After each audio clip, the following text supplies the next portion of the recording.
Tamam, bazen jore devamı için karşı son konuşmamı yapıp her jore tamam. Kapsa ve her sen kalıp bir uçmuş ki. Tamam. Abi yapışık öyle bir şey gibi.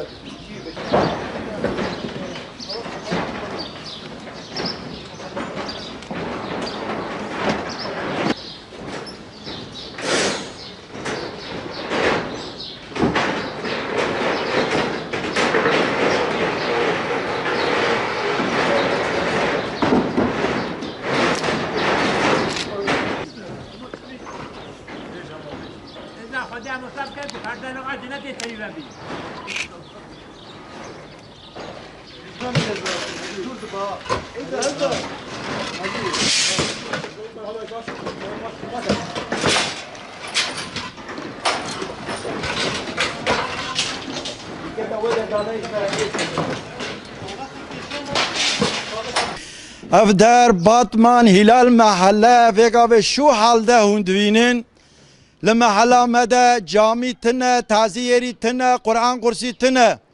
Şu halde hümet binin yani em bi imkanı xo, bi kuvveta xo, bi güce xo em bi işi dikin.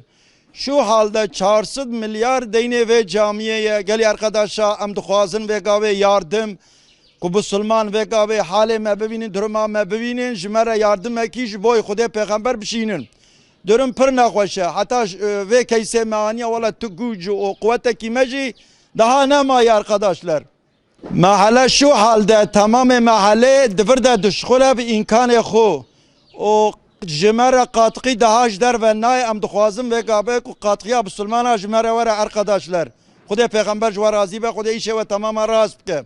Değerli arkadaşlar, biz Batman Hilal Mahallesi oradan bir cami yapmak istiyoruz. Bizim çünkü çok zaruri olduğu için bizim mahallede ne cami, ne Kur'an kursu, ne taziye evi bulunmamaktadır. Bu neden dolayı kendi imkanlarımızla şimdiye kadar 3 katlı bir bina cami yapmak istiyoruz. Bundan dolayı bir sürü borcumuz olmuştur.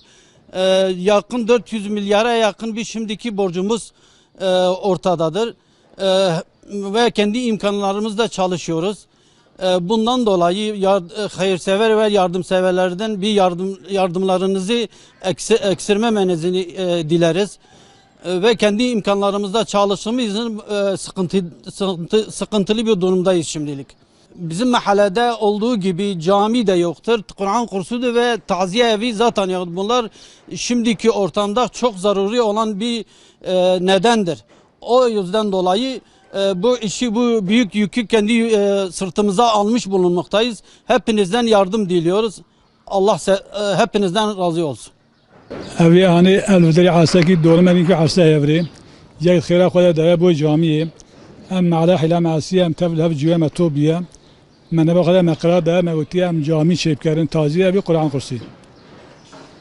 Mete hatta bir khabit ya tşri imkanı mehviye mete khabit ya. Ve ve imkanı me pakide semetan biye em twazın millet khira khoda çıkı da sevantir me yardım kerim. Camiye mazına yani 650 kilometre alan camiye. Ci 1500 sahibiye. O am twazın ki millet khira khoy kudda sevan öyle yardım yapkerin. Deni mezar çebiye. سه 4 میلیون نیمه چی بیه